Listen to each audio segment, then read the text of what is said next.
So throughout this presentation, if we're covering something or we go over something that you just have questions on, feel free to type it right into the chat. We are going to ask that everyone not mute their mics to ask questions, just so that we don't have any disruptions, but you can put questions in the chat at any time. We will have a question and answer section at the very end. Okay, so it is now exactly 4:05, so thank you for being patient. We are going to get started. For those who just joined us, this presentation is about the college interview.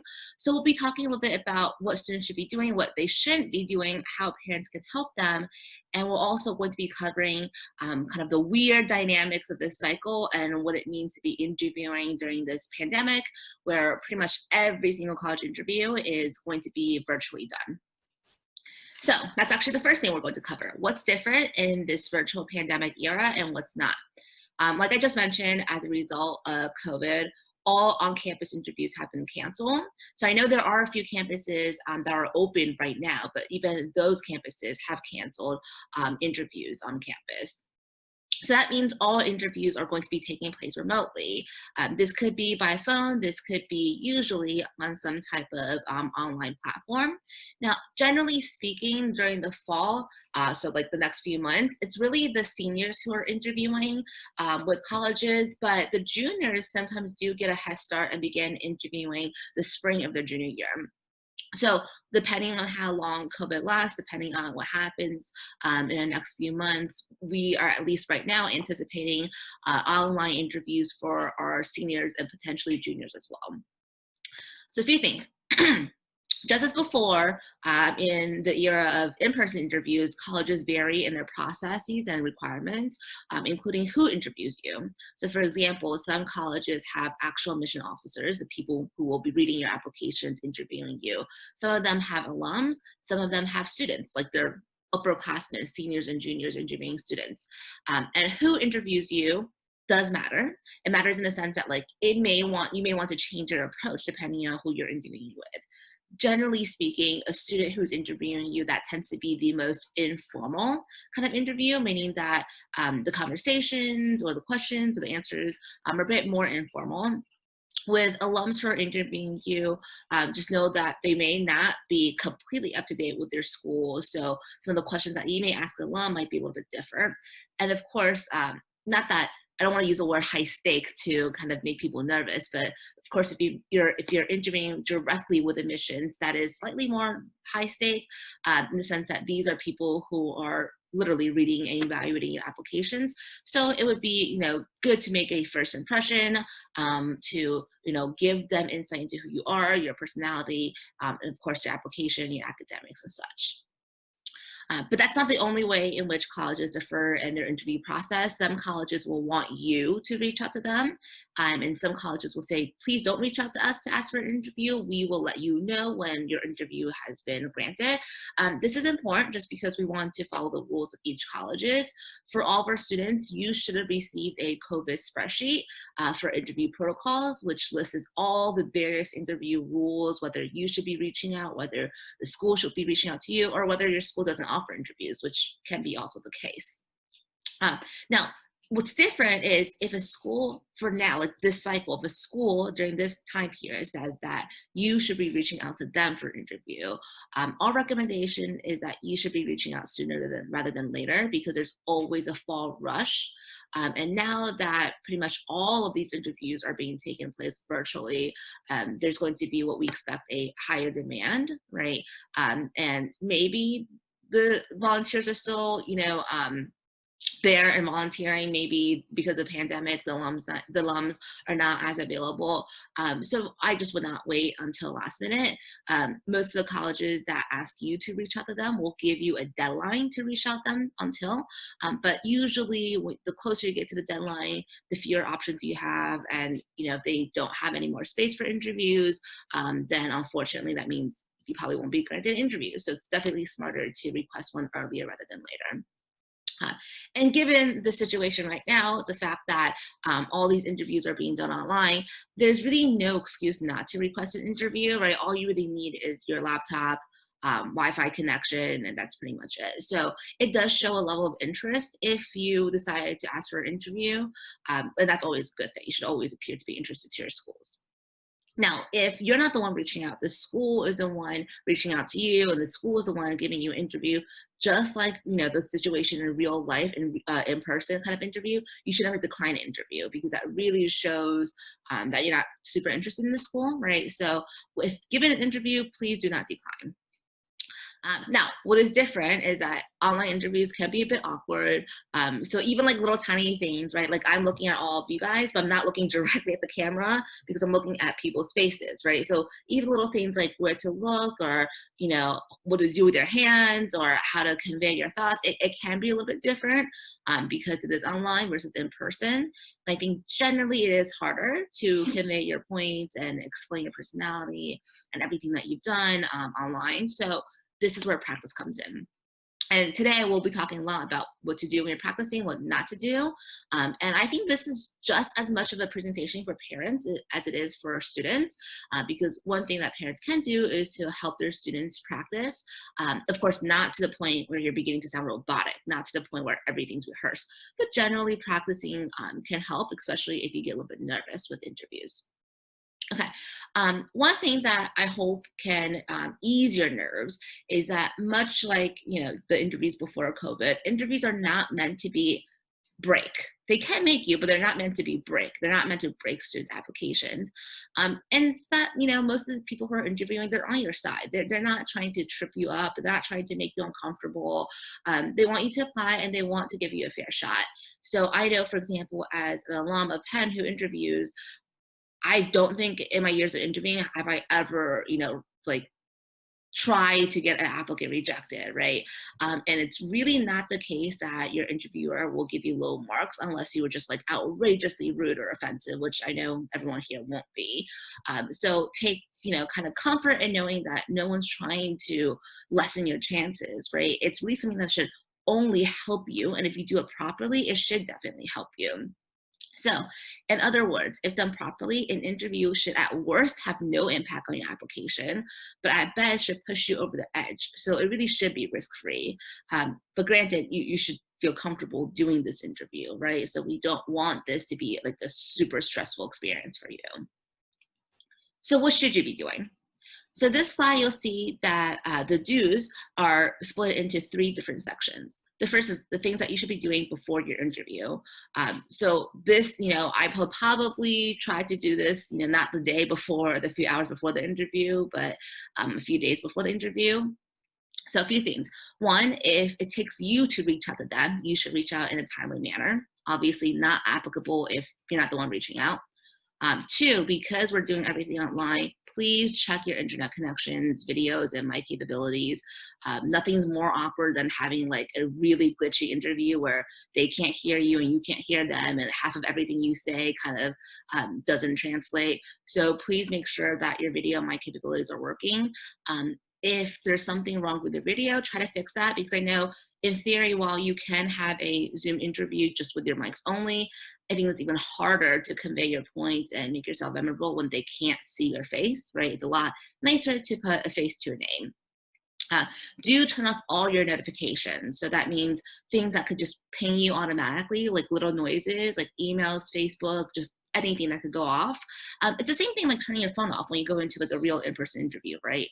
It's just, you know, polite, and also it's super distracting when I'm like doing a mock interview with a student and I hear like all these little noises ping off and on, right?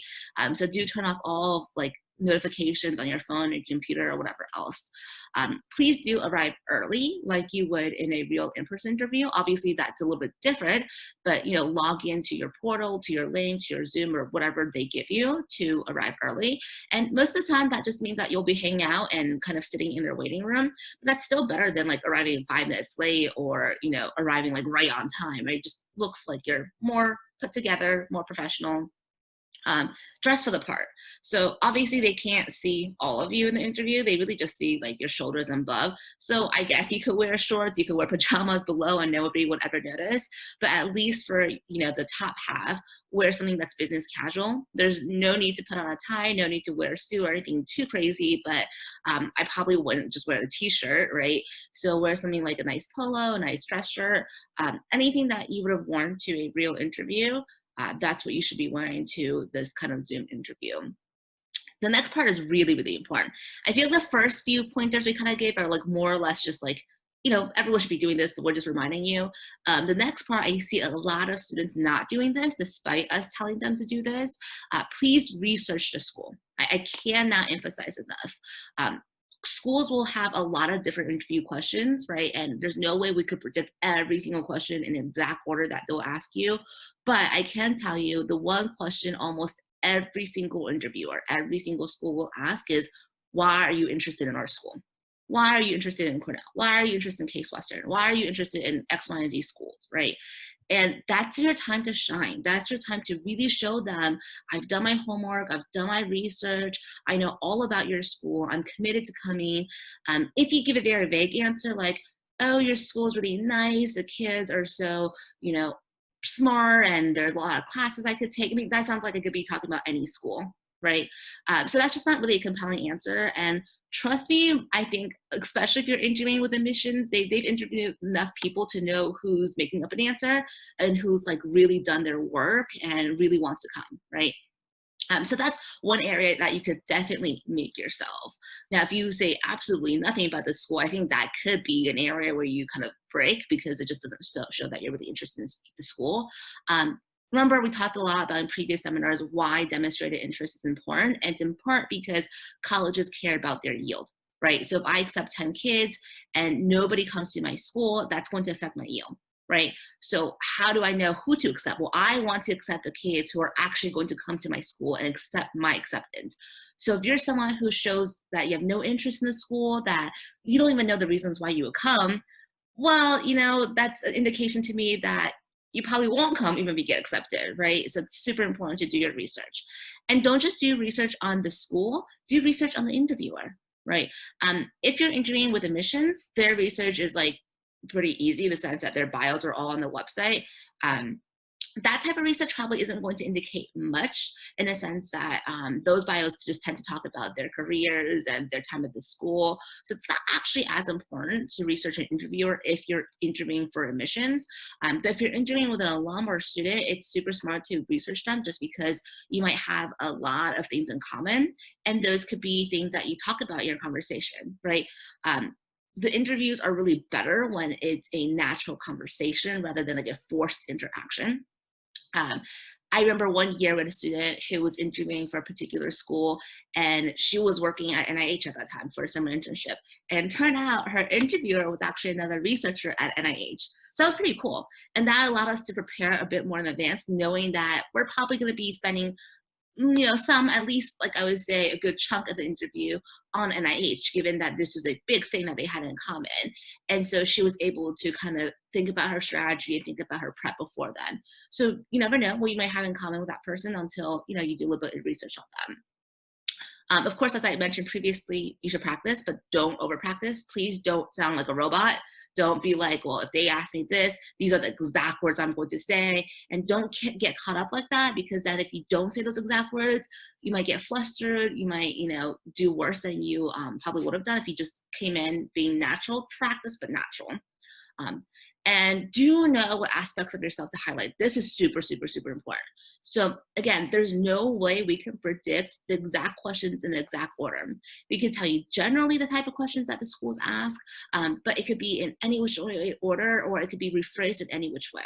So the best way of practicing, and the best way that parents can help their students practice, is instead of saying, well, what's your exact answer to this question? Or what's your exact answer to that question? Instead of doing that, think about the big moments in your resume. Think about the big moments in your life and be able to talk about anything and everything, right? So for example, if you're part of, let's say you're part of the debate team at school, right? Instead of being like, okay, well, if they ask me a leadership question, I will say exactly this about debate, right? Because what if they don't ask you a leadership question? What if they ask you something else? Like, what extracurriculars have you been most involved in? Or like, how do you engage with your school or outside of school? I mean, they could ask it in any which way, right? So instead, you should be looking at each of your activities and be able to talk about them in a lot of different ways. Be able to talk about debate in a service capacity, maybe. Be able to talk about debate in a leadership capacity, or a research capacity, right? In any which way capacity that makes sense to you. And that should be true of all the big moments in your resume. Generally speaking, anything on your resume should be fair game for the interview.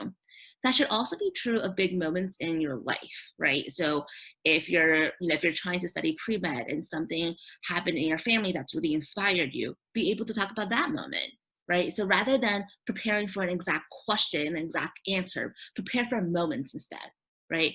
And even if this interview is very standard in the sense that they ask very stereotypical questions, when you prepare for moments rather than prepare for a question, you're more flexible. So for example, if they ask you a leadership question and you use debate to answer that, well, the next time they ask you a question, let's say this time they ask a service question, instead of trying to talk about debate again, right? Maybe you do service through debate. Maybe you coach and mentor middle school students through debate. But instead of talking about that again, see if you could talk about something else. So you show them the scope and the magnitude and the depth of your involvement, right? But when you practice just for a question, if I only practice a leadership question and I think about only talking about this in leadership, sometimes you're just not as flexible. So again, practice for moments rather than questions. Now, during the actual interview, these are the things that you should be doing. And it's a little bit hard because I know obviously the interview is taking place and we're asking you to do all these other things. So if you feel a bit overwhelmed, then you can just focus on the interview. But I think having these kind of questions and pointers in the background can make you very successful. One, if ever you're not really sure how to answer or what to say, quickly think to yourself, why is this question being asked? Okay. So a few things. One of the ways that an interview begins is a very kind of broad question that a lot of students struggle with, and that's tell me something about yourself, okay? So let's take a step back.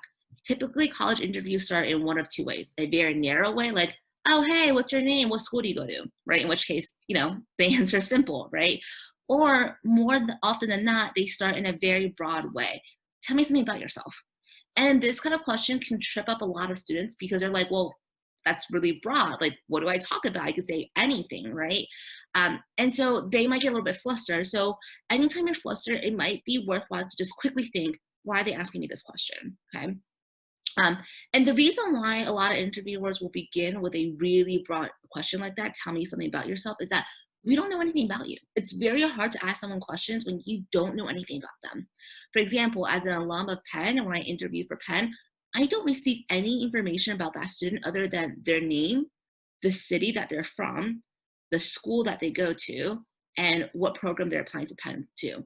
I don't receive their resume. I don't receive their essays. I don't know anything about them, right? They could be captain of the swim squad. They could be a dance student. Like, I have no idea, right? So it's incredibly difficult to ask someone questions when you don't know anything about them, right? Like, for parents who interview for their jobs, right? At least when you interview a candidate, you see their resume. Like, you kind of walk in knowing like, oh, I'm going to ask them about this experience and that experience. But imagine not having any information about the person that you're about to interview, right? So that's why a lot of interviewers will say, tell me something about yourself, right? And so that's their hint to you for you to guide them in the conversation, right? And the best interviews that I've had, and I'm sure that other interviewers will say the same, are interviews in which I didn't have to do a lot of work. I felt like it was a very flowy, natural conversation, not like I'm pulling teeth, right? So the more guidance you can give me as an interviewee, the better the interview will go for the both of us, okay? Because it's actually, again, incredibly difficult to interview someone that you just have no information on. So in that big question, for example, if you think strategically, why is this question being asked? Well, this question is being asked so that you can prioritize our conversation. If you start talking about A, my name is this and I do this, I'm going to start asking about A. If you start talking about B, I'm going to start asking about B, right? So tell me about something about yourself is your way to signal to me what questions I should be asking you throughout our conversation. Now, some of the other things that you should be doing, try to work your resume and life highlights into your conversation, right? So when someone says, tell me something about yourself, you could tell them anything, right? But it should be strategic, right? You should be telling them things that you want to talk about. You shouldn't just be like, oh, well, this is my favorite TV show. Like that would be a kind of random way to start the conversation, right? And like we said before, try to guide the conversation. Okay, so after you end, your answer, try to give me information in that answer where I can ask follow-up questions. Okay, and this kind of goes into some of the things that we'll cover next. But don't give me one-word to answer question or answers, because it's very hard for me to continue that conversation when the kid is like yes, no, and then they just answer the question very literally, right? So try to guide me throughout the conversation, give me things to play off of, give me questions to continue asking. And of course, try to make a real connection with the interviewer, right? Like really be in the moment, don't be distracted, really try to impress me, really try to have a connection with me. Um, and if that means bringing something, that may make sense. And I'll explain this. So previously in a real in-person interview, we've had students all the time bring something with them. Now what they bring obviously should be personal to them. So for instance, if you are the editor-in-chief in your school newspaper, it may make sense to bring an actual copy of your school newspaper, right? If you've done some type of lab research, it may make sense to bring your abstract or publication, right? I'm not suggesting bring 20 different things to your interview, but you can bring something that's tangible, like an item that I can actually see if it makes sense to you. There's some things that I wouldn't bring because it's a little weird. Like I wouldn't bring a trophy ever, just kind of can rub people the wrong way. It's a little bit awkward. But to that same note, you can bring something to your virtual interview as well. Okay, and if you tend to do so, you should put it nearby. Like, please don't be like, oh, well, I could show you this. Give me 5 seconds. Turn off the camera, run to find it, and then come back. Like, that would just be really disorganized and awkward, right? So if you intend to bring something, put it near you so that you actually reference it. But try to be natural. Like if they're asking you about service, don't be like, oh, here's a debate trophy. Like that would be a little bit weird, right? So, just be a natural conversationist. If you're not really sure what to bring, or if you're not sure if your idea is something that's, applicable here, just get in touch with us and just be like, hey, would it be a good idea for me to bring this to my interview, right? And we'll let you know if it's a good idea or bad idea. Like I said before, do show interest in the school. That's super important. How do you go above and beyond? So at a minimum, when a school asks, why are you interested in us? You should definitely say, here are the exact reasons why, right? But if you really want to go above and beyond, you could be super strategic. So for example, if someone's asking a question about service, like how do you serve your community? And let's say, I'm just making up a student. Let's just say that you serve your community by tutoring students on the weekends in your free time, right? And you tell them this great story about how you're super passionate, where that drive comes from, right? That's a fine way to answer the question, by the way. But if you want to go above and beyond, you can always say, and one of the reasons why I'm so drawn to your school, I'll pick a school that's really known for service, for example. One of the reasons why I'm so drawn to Tulane is that I know service is an integral part of Tulane's culture and education. In fact, I know that Tulane is one of the first schools to actually mandate that every single person commit service as part of their graduation requirements. And I could really see myself taking advantage of that at Tulane, right? I would not talk for any longer because keep in mind that in the real interview, you just explained your service and now you're tacking this other extra part on. But that A, shows interest, and B, gives me a really easy follow-up question as an interviewer. I would be like, oh, that's so awesome that you you already researched Tulane, right? Tell me which ways that you see yourself actually doing service at Tulane. Perfect follow-up, making my job super easy as an interviewer, and perfect way to show me that you're interested in the school, right? Without talking and going on and on for like 20 minutes. Okay, and of course, do you have questions prepared? Okay, so you can ask questions throughout your interview if appropriate, right? Like some questions obviously wouldn't be appropriate. Like if I just asked you something about service, you shouldn't be like, well, how do you do service? I mean, that's a little weird, right? Now, if you're interviewing with a student, that could be fair game. But if you're interviewing with an adult, that's a little bit weird because they may or may not be committing service, right? And they're not part of a university as an adult. But almost always at the very end of any interview, the interviewer will give you the opportunity to ask them questions, okay? And nothing screams more I'm not interested than saying, no, I have no questions. It just doesn't really seem like you care, right? So even if you had a really in-depth conversation, even if you felt like they've answered all your questions, you should always have a question because it just shows that you're interested. What type of questions that you should ask? This goes back to who's interviewing you. Generally speaking, I would say don't try to ask any gotcha questions because you're not trying to like catch your interviewer off guard. That would be really awkward, right? So for example, if you're interested in studying engineering, don't be like, oh, I heard Professor so-and-so is doing research in this lab. What do you think? In all likelihood, your interviewer is going to be like, I have no idea what you're talking about, right? This one professor at our school who's doing this one research, I have no idea. So don't try to ask questions that are like so narrow and tailored that the interviewer will be like, I don't know, right?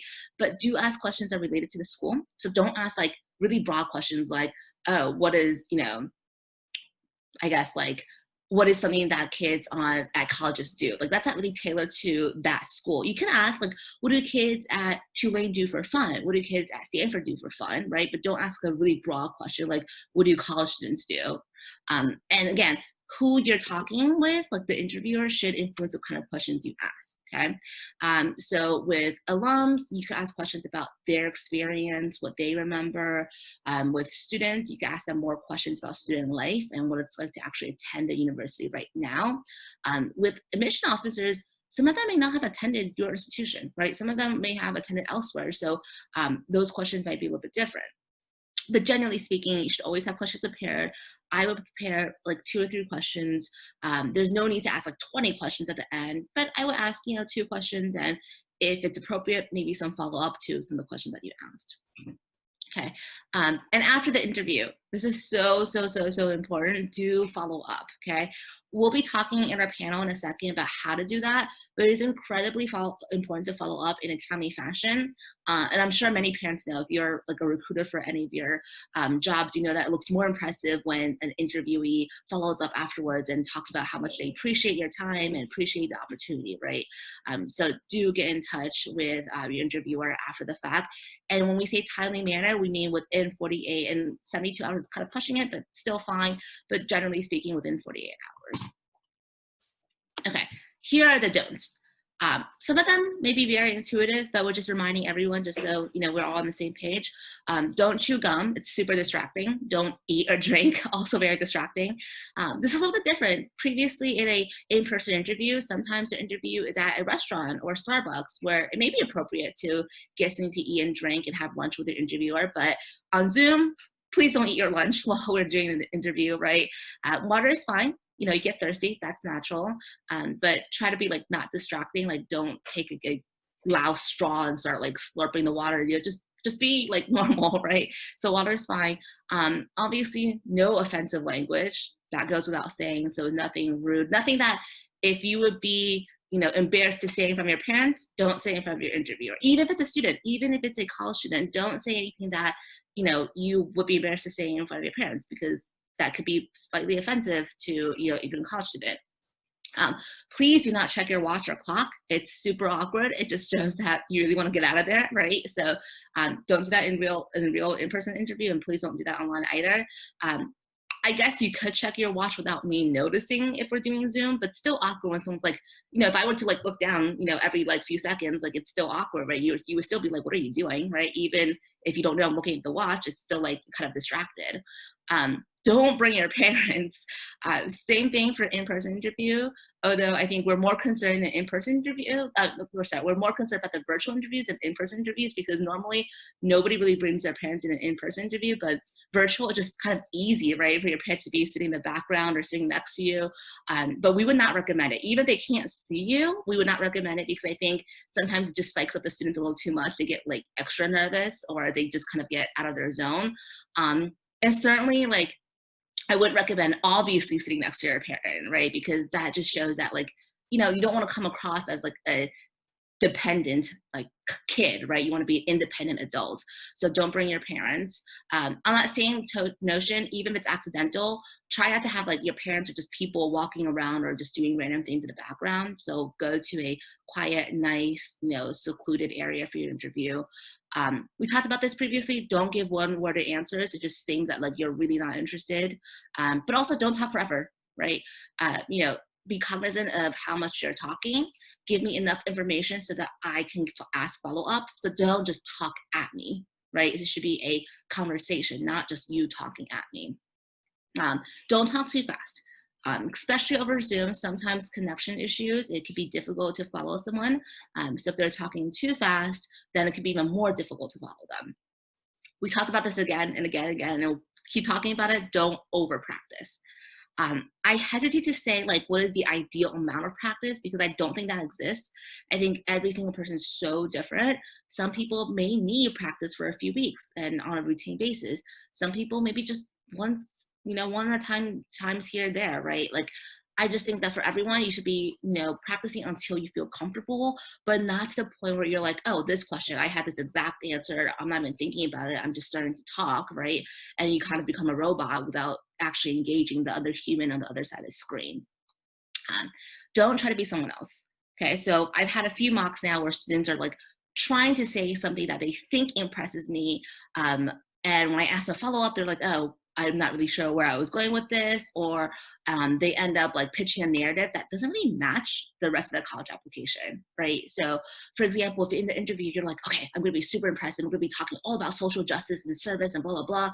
But if that's not actually something that you've been engaged in and that's not actually in your resume, I don't think that's gonna really match with the rest of your application, right? So don't try to be someone else. Don't be too honest. So obviously I'm not telling anyone to lie. This is super important. But when I say don't be too honest is that first, if you ever say something negative about other people or other things, oftentimes that reflects poorly on you. Okay, so even if whatever you said is entirely true. So for example, and sometimes the questions are geared towards negative responses just to see how you would answer them. So for example, a question could be, what's been the most difficult class that you've ever taken, right?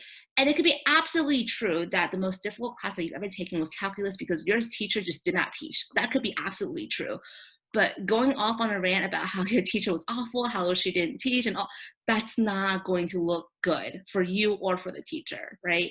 So don't be overly honest, like just still think about like, well, what are the implications of what I'm saying, right? So for example, you could say, well, I thought that one of the hardest classes I've ever taken in high school is AP Calculus, and the material was really challenging, but, and you see how like I gave very little focus to how it was negative, and now I'm about to say the positive things, right? But that class made me a much stronger math student overall. It really taught me how to self-study. So for instance, I would spend, time after school asking my teacher. I would go online. Thank goodness for Khan Academy, right? I was able to learn a lot of materials.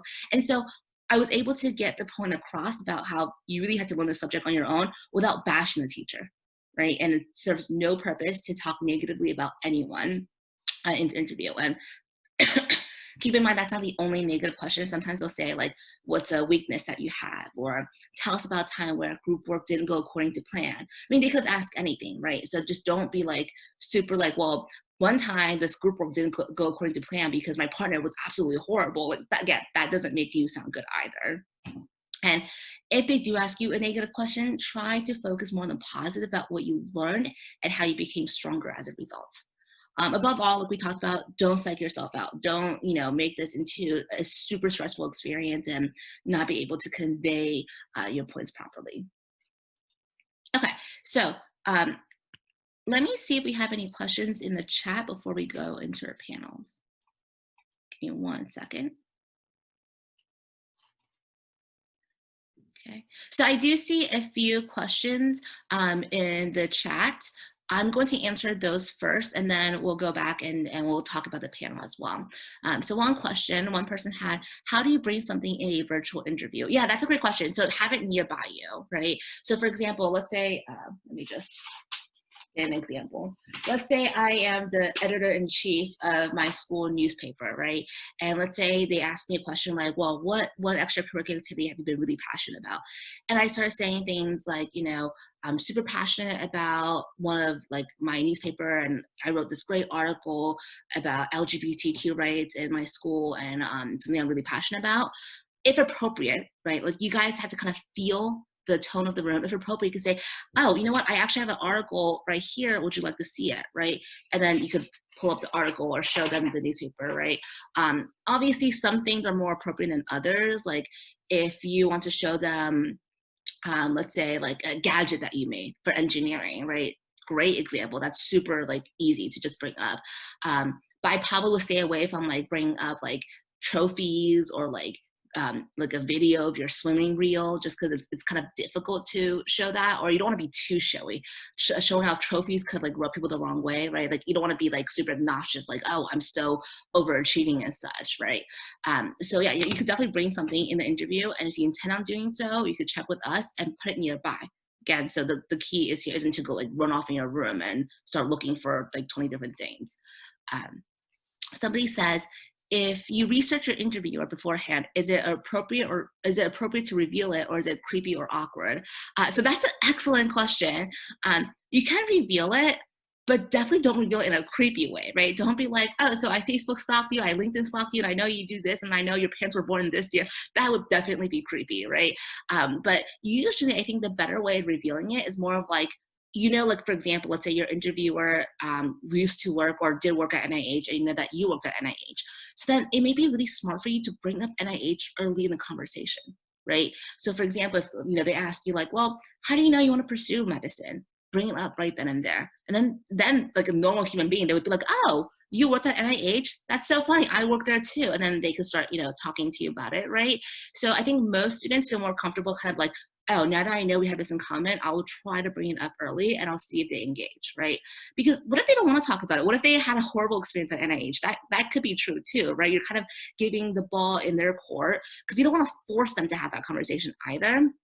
But if it just never naturally comes up in the conversation, like let's just say it never, just the idea that their research never came up, you can ask them later on, just say, hey, I did a little bit of research into your background prior to the interview, and I noticed you had a publication about China's one-child policy.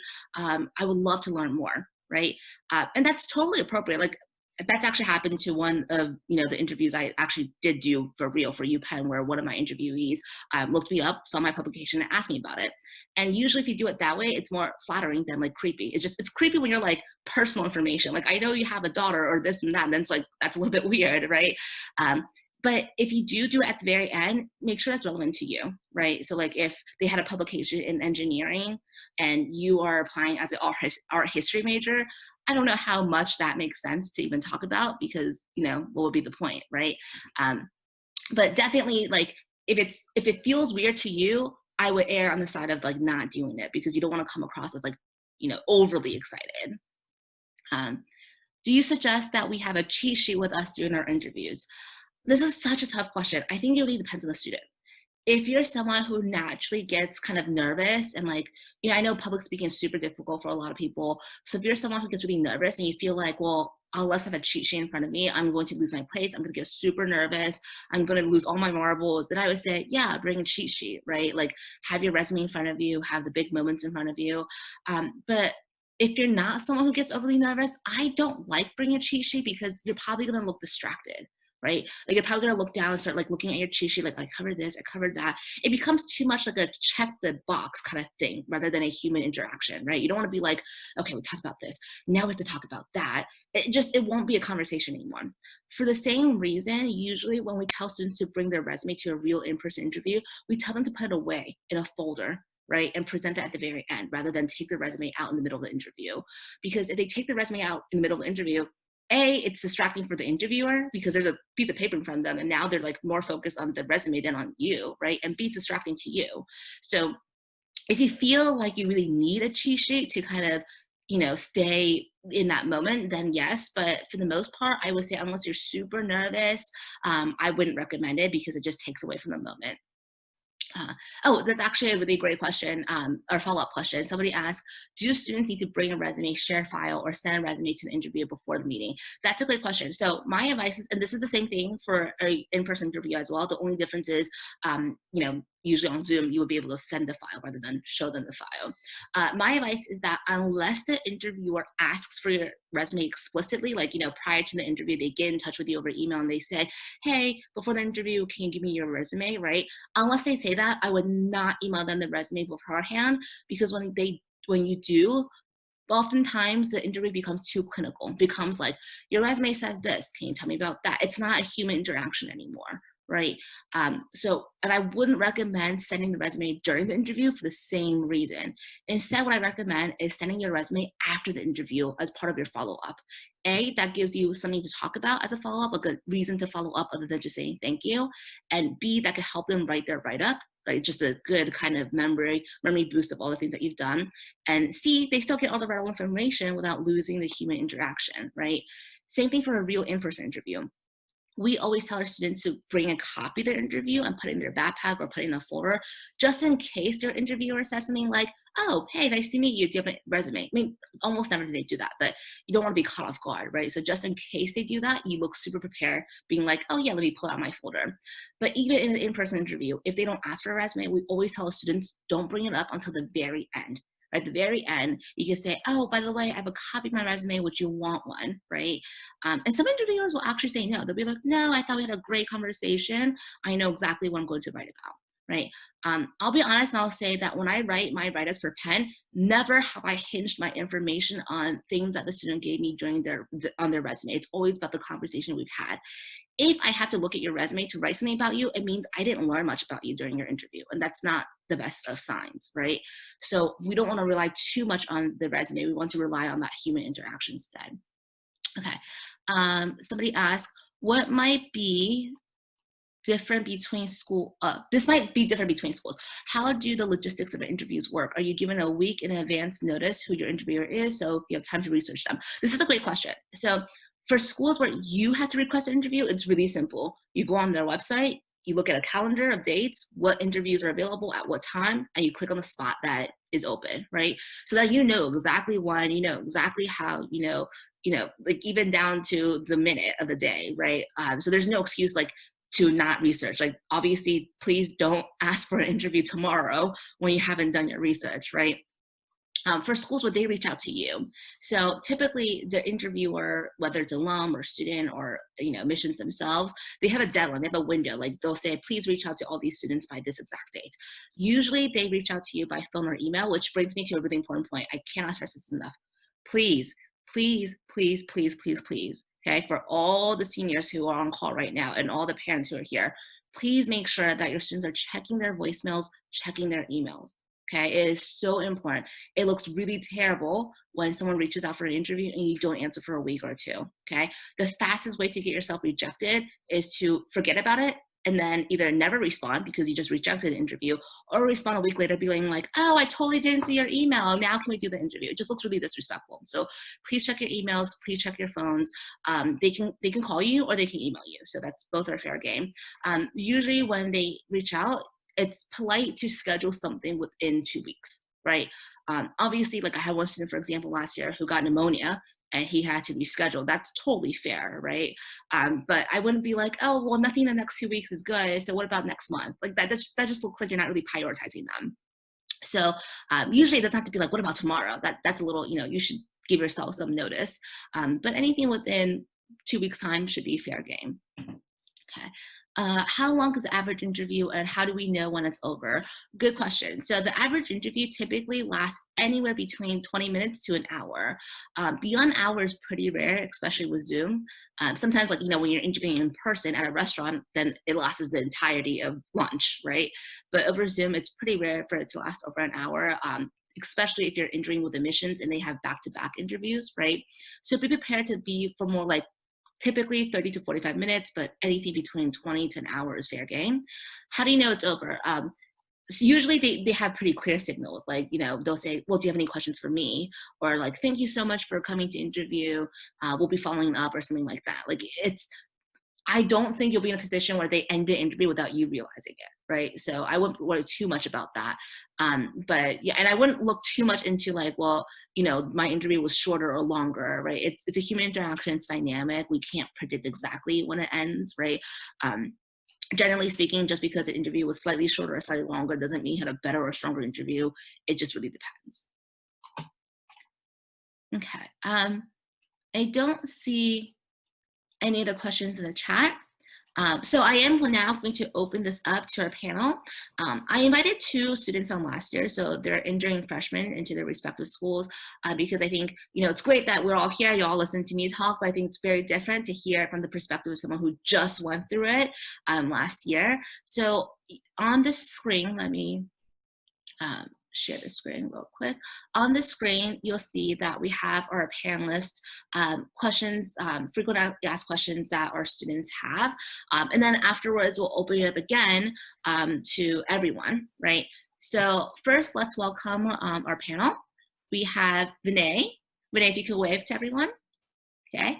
And we have Austin. Austin, if you could wave to everyone. And I picked these 2 students in particular because they were awesome with interviews. And I think both of them did a really good job. Both of them could give you guys a lot of insights. I just noticed now, and it was totally not intentional, but I just noticed that both of them are actually going to Northwestern University. So it's not like I didn't mean to only invite students who decide to go to Northwestern University. But I hope that you all can learn a lot from them.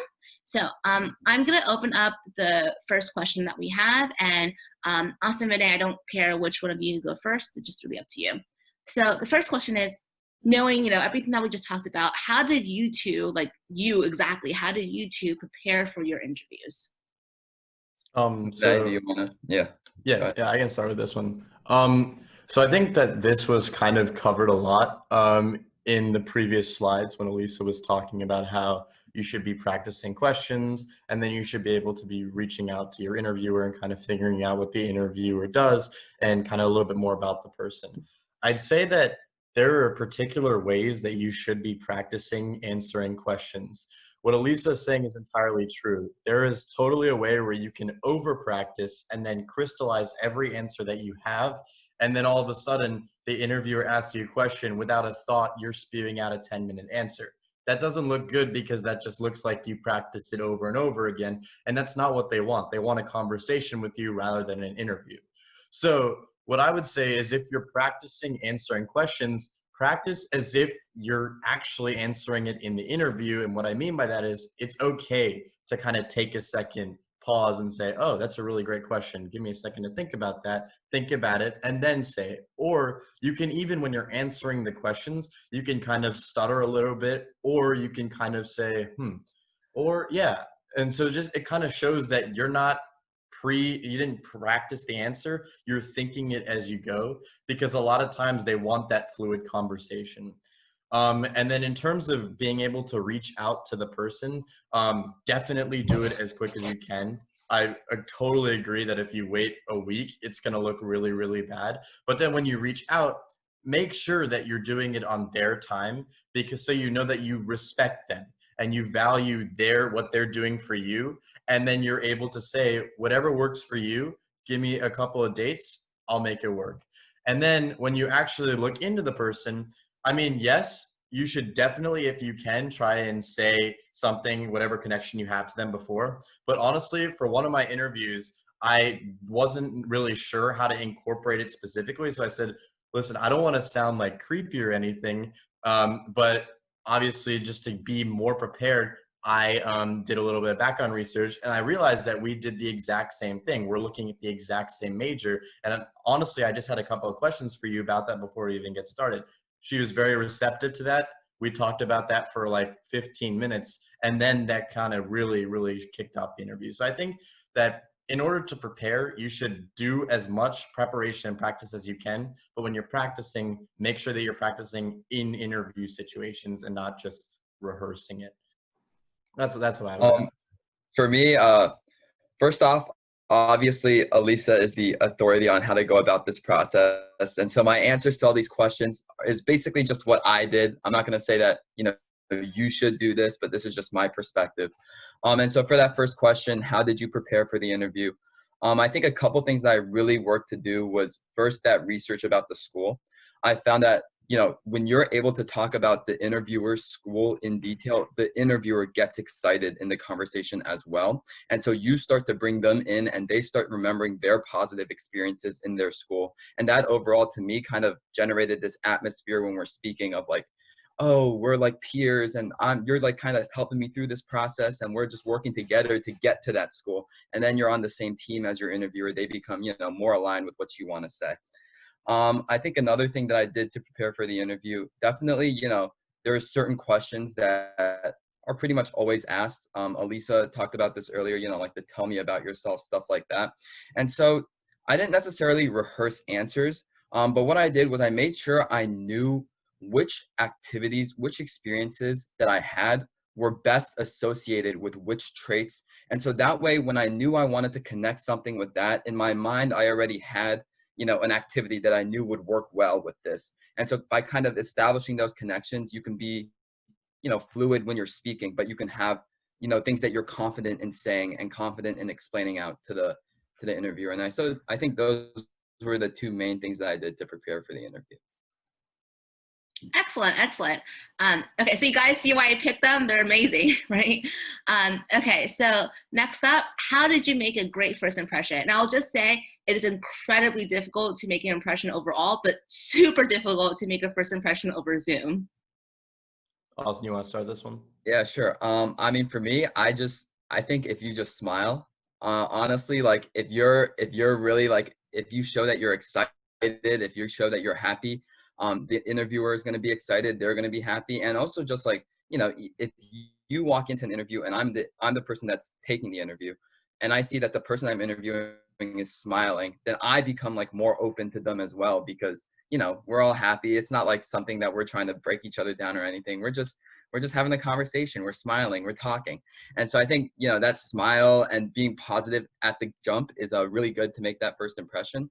I will say another thing about the first impression, and this kind of goes in with like the third thing about how to incorporate your resume. Oftentimes that first question is that tell me about yourself question. And so I think that's also a really good opportunity for you. And kind of how I approached that was, you know, obviously you start with a little bit of small talk, like, hi, my name is Austin. I'm from Potomac. I go to blah, blah, blah, blah, blah. But then I kind of, you know, first I start talking about my interest a little bit, and then I bring up a couple activities, but I just touch over them. I don't go in depth into them. And for me, what that does is it opens up the conversation. I give my interviewer all of these different options for them to ask me about later. And you got to be strategic with what you include, because I always just include the things that I'm the most comfortable talking about. And so the interviewer in her mind or his mind already has these activities. And so he's like, tell me more about this. Or I noticed you said this, tell me more about that. And I'm like, perfect. This is exactly what I want to talk about. And so I think that's a really good opportunity. And I would be careful though, not to go, you know, droning on and on and on, because then when they do ask you to talk more, you're going to be like, oh, but I really just told you everything about it already in my first answer. And so just kind of touch it over, pique the interviewer's interest, and encourage them to ask you about that later. And I think that's a really good first impression and a great way to incorporate your resume into your conversation. Yeah, no, I entirely agree. I think that by far the most important thing when you approach an interviewer is to smile and show them that even if you are nervous, you want to have a great conversation with them. Because I think the biggest mistake that a lot of people do when they go into an interview is they think that the interviewer is someone who wants to kind of gun for them. They want to take them down and they want to grill you on these questions. And if you slip up, then they're like, oh, well, terrible candidate, next one. I think people kind of have that conception where if people are asking all these questions, you have to be absolutely perfect. The truth is, interviewers are most of the time they're alumni. They're parents of kids who have gone through the process or are going through the process right now. And those are people that want to have a genuine conversation. They want to just get to know you. Because like Elisa said, an interviewer most of the time is not going to break you, but they want to make you. They want to build you up, and they want to be able to say, this candidate was awesome. And so in order to do that, though, you have to be able to, first of all, understand that they are not trying to come for you. So have that positive energy and try not to be as nervous as you can. But also, like Austin said, give them a plethora of options to talk about. So when you talk about who you are as a person, you can talk about some of your hobbies. You don't always have to go directly into your extracurricular activities, because most likely that's going to come out in the conversation, the more you talk about, but you can talk about some of your interests. One thing I always started with was talking about travel. A lot of people love to travel, and a lot of people love to see different places. And travel gave me a great way to talk about a bunch of different things. And I'll talk a little bit more about that for question 3, but talk about your interests, because I think more than extracurricular activities, someone's hobbies and interests really define who they are, because those are things that they're choosing to do. And those are things that they're doing for fun or for bettering themselves. So when you're trying to make a great first impression, try to kick away those nerves and remember that this person is just like your friend's parent. Be very, very positive. And when you give them those options, give them plenty of options and talk about really what you're interested in, what you're passionate about. I mean, yeah, I don't know if Alicia could speak about this, but like, just in my opinion, if I was an interviewer, I would want to say like, hey, this is a kid that I interviewed and he got into the school. Yeah. Like I would want to find reasons to bring you into my school, you know, under my interview. And so I feel like just with that mindset, knowing that the interviewer is trying to help you as well, that will help alleviate some of the nerves for sure. Yeah. No, that's absolutely true. I'll go on a little bit of a tangent, but I think this brings up a really important point. So I can't say every single school does this, but I know on behalf of Penn, because I've interviewed for Penn, they actually make us like, I don't know how, like, I don't want to scare anyone, but they actually make us like rank the interviews that we do, right? So they make us like, they have a whole metric and they make us say that who is in the top 5%, 10, 15, 20% of the people that we interview. And I honestly think back to everyone I've interviewed, I don't think I've ever given anyone bad marks, right? Because as long as the student tries, you know, and I could see that they're interested, right? There are some times where I could easily tell someone who's actually interested in Penn and someone who just applied to Penn because it's Penn. Like they don't really know anything about the school. I'll ask them, why are you applying? And they're just kind of like, oh, you know, good school, good academics, but very vague, right? But even then, I don't give them a poor mark. I just say, okay, 50 percentile, right? Just like the average. But I will say, almost always the best interviewer of like my any given cycle as I'm interviewing, almost always they will either be accepted or waitlisted. And keep in mind, I have no idea who this person is. Like, I don't know their GPA. I never ask about GPA or test score, at least when I'm doing an interview. And so the fact that like all these students, at least almost always, like the top interviewer of each cycle almost always get waitlisted or accepted, means that they really do care about their alum's opinion. And also makes you feel good as an alum, right? Like if I recommend someone to go to the school and like all the people that I recommend get rejected, that's not like great, right? So like Austin said, as an alum, you want to be there to help. Like you want to see the kids that you're like, oh, this kid was awesome. I would love to see them at the school. You want those kids to succeed, right? And generally you want everyone to succeed, of course. But I think the best way to kind of, like Austin said, and like Renee said, to win the interviewer over is to make them feel like they're on your team, that it's, you know, you're all working towards the same goal, that you're a great fit for their school, and that they would want you to be part of like, you know, their broader alumni community one day. Okay, I think we could kind of put 3 and 4 together since I think they kind of play off of one another. But how did you incorporate your resumes into your conversations naturally? And how did y'all guide the conversation or kept the interviewer engaged? Yeah. Then you want to go? So I think, in my opinion, the best thing that you can do when you're incorporating different aspects of your resume into a conversation is telling a story. What I mean by that is, and this can come with practice. Don't feel like when you're telling a story, it has to be entirely natural. You can practice it a little bit before and kind of think things through as to how you might want to tell the story. But I'll give you an example. So I was on the debate team in high school, and I think that was probably my main activity. But I also wanted to do global health. And I think one of my interviewers was actually really interested in global health because they also majored in global health. And so what I did was I incorporated, by starting off talking about travel, I kind of told them a story about how I developed that interest in doing global health and then how I was going to apply my activities to that interest.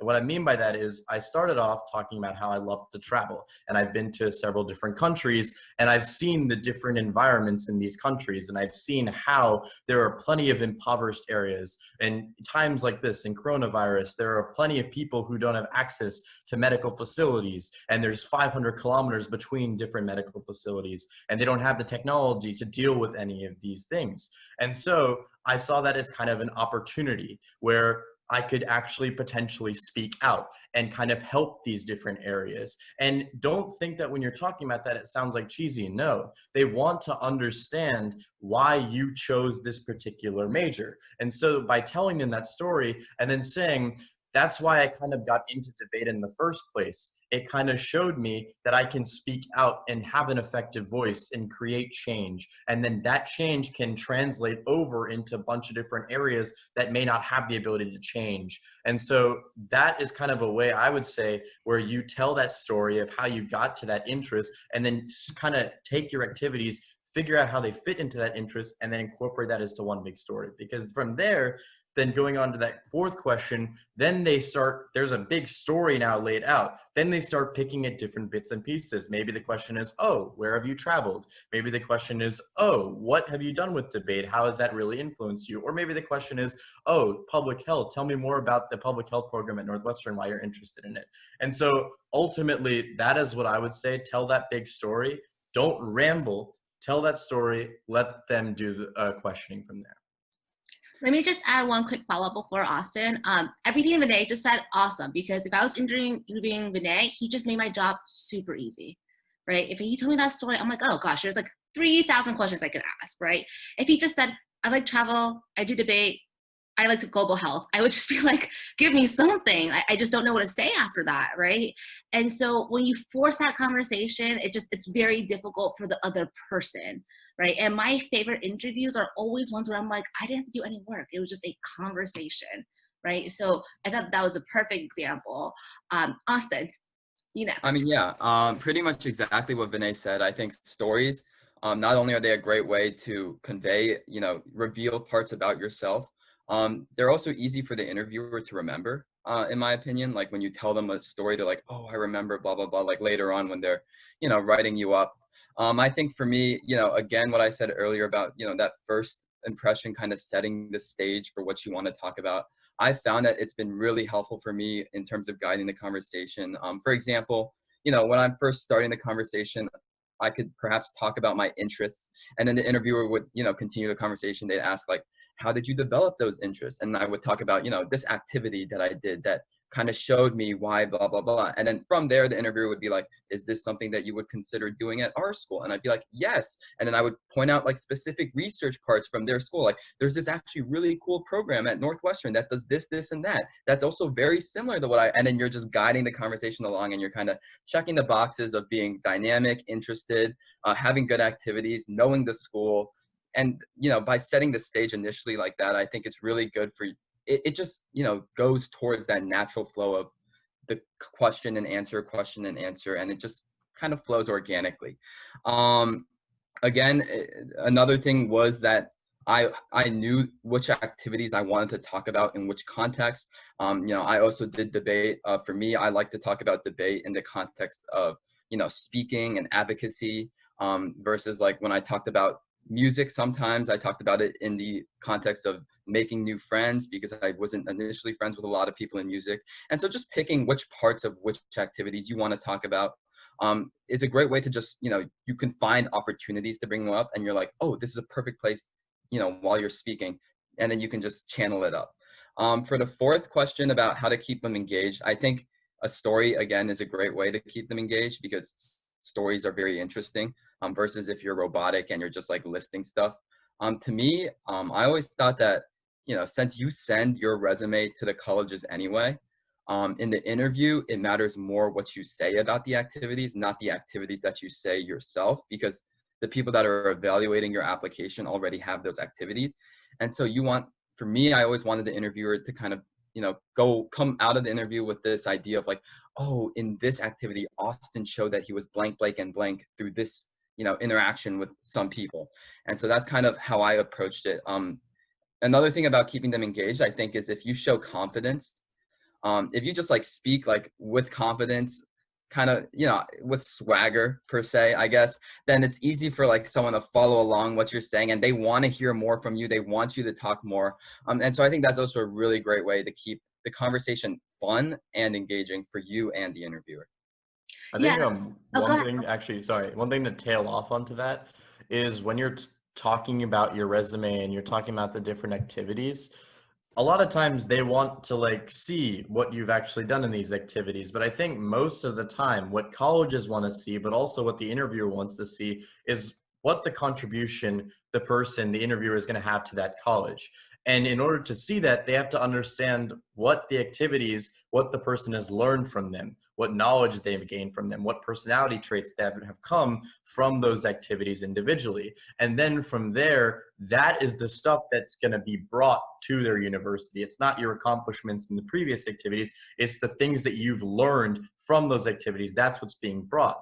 And so when you're thinking about like, and kind of going over your resume and preparing for your interview, try and kind of see what the different activities that you've done, how they have contributed to your personality, and what different traits you can gain from each of them. Like Austin said, with music, the friendship aspect of it, every college wants to see someone who's friendly and has the ability to make friends and work well with other people.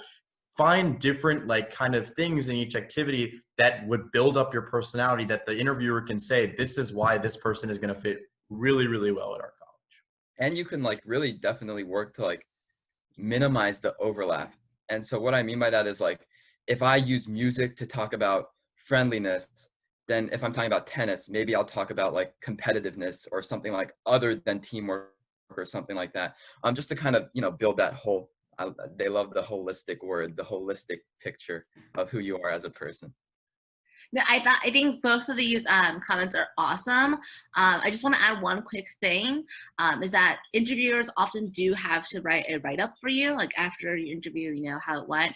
And I think the way that I do my write-ups, like I think back to all the different write-ups I do, I've never ever been like, well, this person in October 2019 won this random award, right? So let's say you do debate and you went to Georgetown 2019 and won the award. Never in my write-up have I ever been like, this particular award, right? I mean, I guess if it's like major, I might write it down, but my assumption, just like Austin says, that the school knows that, right? Like any major award is already on your resume. Why am I writing that, right? So I'm more so writing the write-up talking about your personality and the things I learned from you, your character, how you see it contributing to the school, right? So don't be so caught up with like, I need to cram in every single award and achievement into this interview. I think if anything, if you really did do that, it may come off as a little, you know, too over the top, right? Too focused on, you know, like overachieving. You guys know what I mean, when everyone's just bragging and bragging and they're not really getting to know the real you, right? So really try to show them who you are.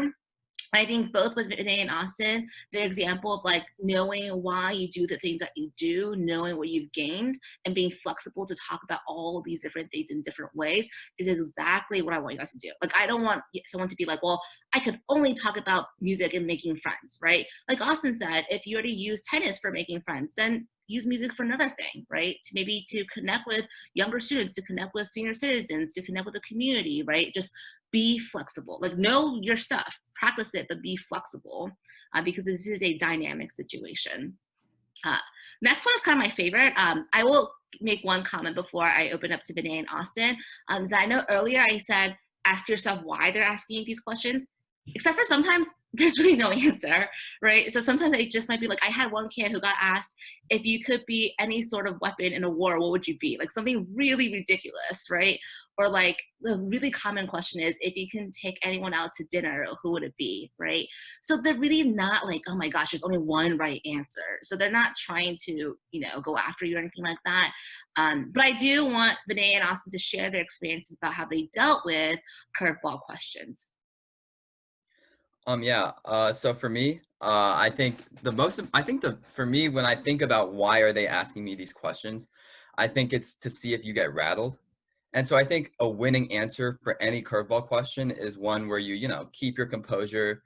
You don't really let it affect you and, you know, the rest of your interview. And this is kind of like a bigger thing too. I think all of us, like individually as people, overanalyze what we say. And we are like, oh my God, I messed up the pronunciation of this word. Whereas in reality, the person that you're talking to you know, they didn't even register it. And so I think kind of like realizing that it's still a conversation, they're just trying to test me, and knowing that to win the test, you just got to keep cool and continue on. I think that's the best approach for curveball questions. I will say that one of the curveball questions, I remember before this cycle even started, I was talking to Elisa, and she said that one curveball question that's common is, I don't even know if it's a curveball question, but a lot of times they like to ask about what your favorite book is. And so for me, because, you know, I was fortunate enough to have Elisa prepare me for these interviews, I was able to prepare that question. So obviously there's certain curveball questions that are generally curveball questions that you could kind of like prepare for.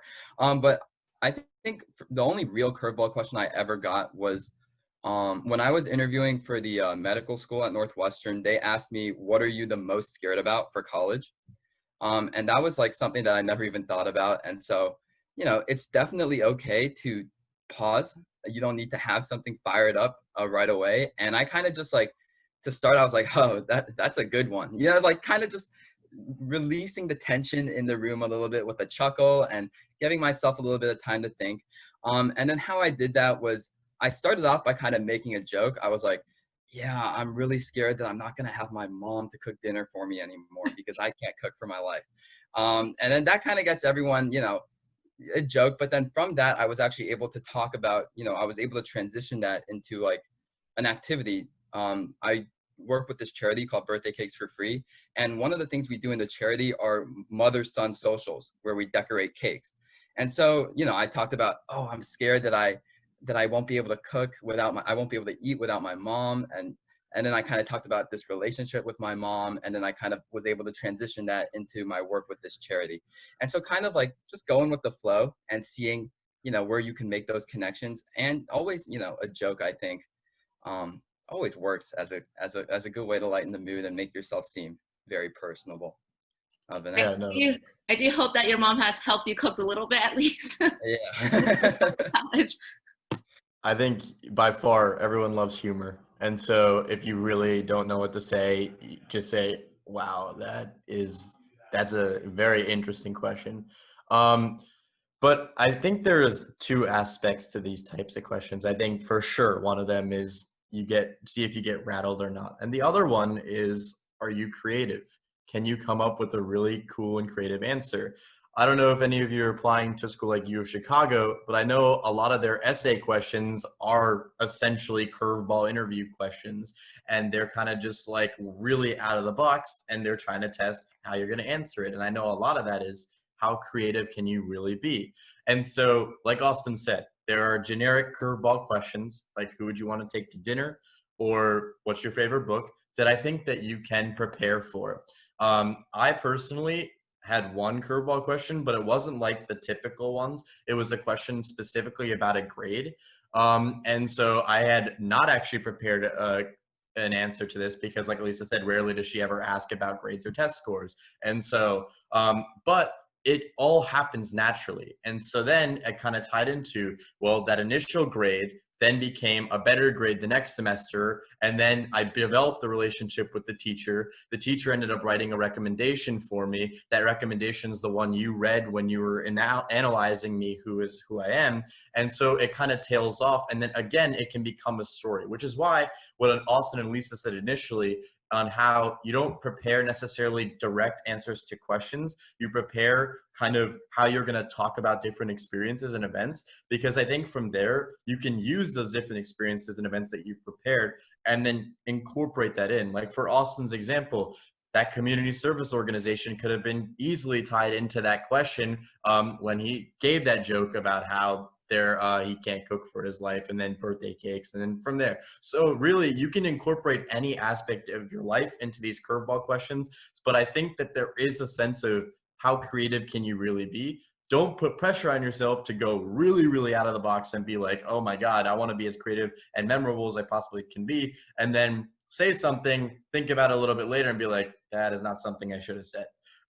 But try to be creative when you practice or kind of understand what you're going to, how you're going to approach several different questions. Yeah, and I know we're throwing a lot at everyone, so please don't feel overwhelmed, right? And don't overthink. Like, I know this was years ago, but I had a student, we were doing a mock, and we're emphasizing things like being yourself, being creative. And so he really wanted to give answers that like he thought nobody would give, right? And so the question was, who would you take out to dinner if you could? And all of a sudden he's like, I'm thinking about all these famous people. Like, I don't want to say presidents. Everyone says presidents. I don't want to say this person, blah, blah. And first, you could totally say that's a great question, take some pause, but don't pause for like 5 minutes, right? Because then it gets really awkward. So he was paused for a really long time. And I'm like, just kind of waiting. And then he said Santa Claus. And I was like, well, that's interesting. Like, okay, we're going somewhere. I want to hear why. And maybe he could have came up with a really cool reason why, but then he was just like, I really don't know why I said that. I said it because it was the first person I thought of that I felt like nobody else would think of. And I'm like, well, yes, that is the first time Santa Claus has come up in a conversation like this, but then we kind of just would get stuck. And then he was like, oh yeah, like I shouldn't have said that, right? So do be creative, but don't put too much pressure on yourself. Don't feel like you have to have like the only answer anyone has ever given, or like, the best answer. Like, there's really no such thing as a perfect answer. It's really what you make out of it, right? So if someone says, who would you go out to dinner? And you could only think of what we call like stereotypical, like the very famous people that everyone talks about, that's better than having no answer or having just like a really weird one, right? So just be yourself and don't overthink it. What question did you ask your interviewers? So I personally, I didn't have like 5 or 6 different questions. I asked maybe 2 or 3 different questions. And I think that's really all you need, just to show that you are interested, you do have questions for them, and you respect what they have to give you. But you don't want to continue the conversation way longer than they may have wanted it to. Maybe they have somewhere else to be. And so one of the questions I had asked was about maybe different kind of programs that they were involved in if they had gone to the university, to show that I'm interested in these different programs at the university, but also I'm interested in how they approached the programs and how they interacted with them. And so that's always a good one, just asking what they were doing specifically there. Another thing is just to show that you're not all just academic and you really just only care about your grades and how you can get into the college, to show about how when you get to the college, how you're going to fit in. You could ask about different social aspects of the college. You could say, what intramurals were you part of? Did you participate in any arts programs or something like that, just to show that you're diverse. But you're also not just interested in academics, you're interested in what the school has to offer outside of academics. Because I think people have kind of have tunnel vision when they approach the interview, thinking college is an academic institution, which it is, but that's not the only thing it has to offer. And the interviewers didn't just study and get good grades. They did other things. Maybe they're really excited to talk about something like that. Then you talk about it, they love you even more.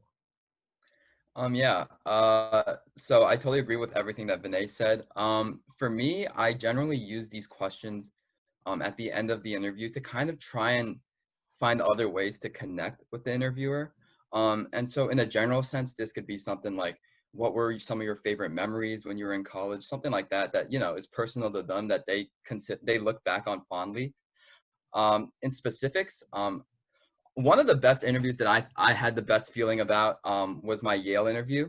And before my Yale interview, I had done a lot of research about Yale, and I knew they have this residential college system. And I knew that there was like a lot of contention between, like, friendly competition between residential colleges about which one was better, which one was not. And so knowing this, going into the interview, I asked the interviewer about which residential college she was in. And then I was like, oh, my friend is in this residential college and he says that they're the best. And she was like, no way. We are the best because of blah, blah, blah, blah, blah. And then she like started trying to convince me why she's better than, she was like Davenport, and my friend was in this other residential college called Silliman. And she was giving me like 5 reasons why Davenport is so much better than Silliman. And she was like getting very animated and very excited in the conversation. And so I thought that, questions like that kind of incite that response from your interviewer is really good. Honestly, I feel like this interviewer actually ended up helping me a lot because, and this is going back to like one of the very first things I said, where like the interviewer is really part of your team. Because after I got deferred early action from Yale, this interviewer actually like said she would email Yale on my behalf to try and advocate for me, and it ended up working. And so that's like in your mind, that's something I want you guys all to kind of think about how these people are really actually on your team. And if you're able to make them passionate about you, they could help you beyond just the initial interview. But yeah, questions like that. Another example, for example, when I was doing like a Duke interview, for example, one of the things that I thought was really cool and unique about Duke was they have these things called Cameron Crazies, which are basically like these really crazy sports fans that tent outside of the Duke basketball games for like months on end in order to get tickets. And so I kind of talked about like, what was his experience with that? What did he think? Would he do it again? Just kind of like fun and memorable things of their experience that I could later follow up on to kind of make that connection between the two of us. Yeah, and I do want to follow up with that. So your interviewer is definitely one of those other relationships that you can leverage if you've done a good job.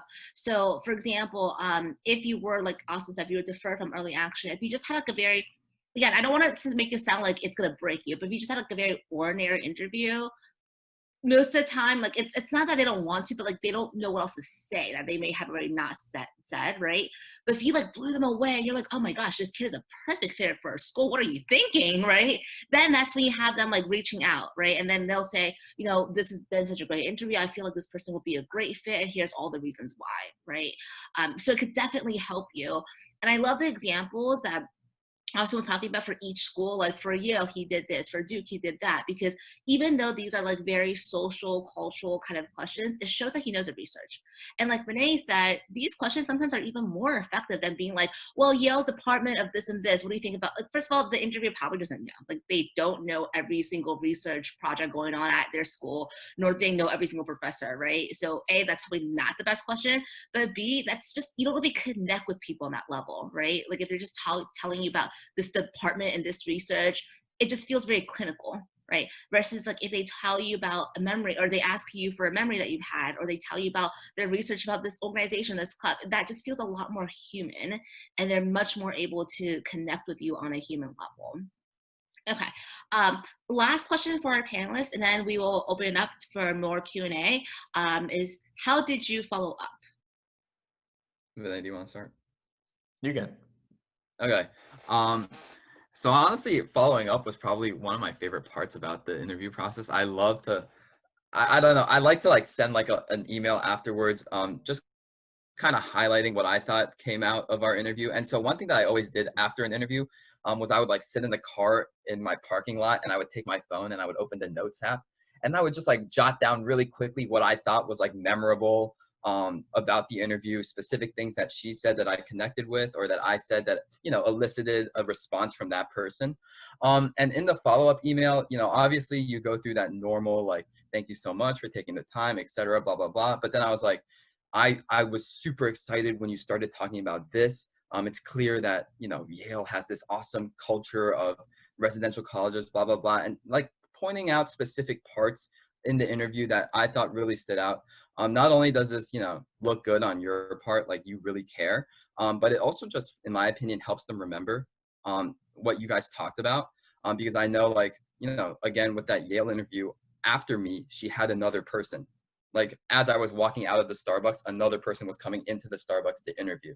And so, you know, it's obviously, if you're interviewing a bunch of different people, it's hard to put a name to the face. And so by giving that follow-up with details specific to what you said, you're able to, she's like, oh, this is the kid that da, da, da, da, da, da, da.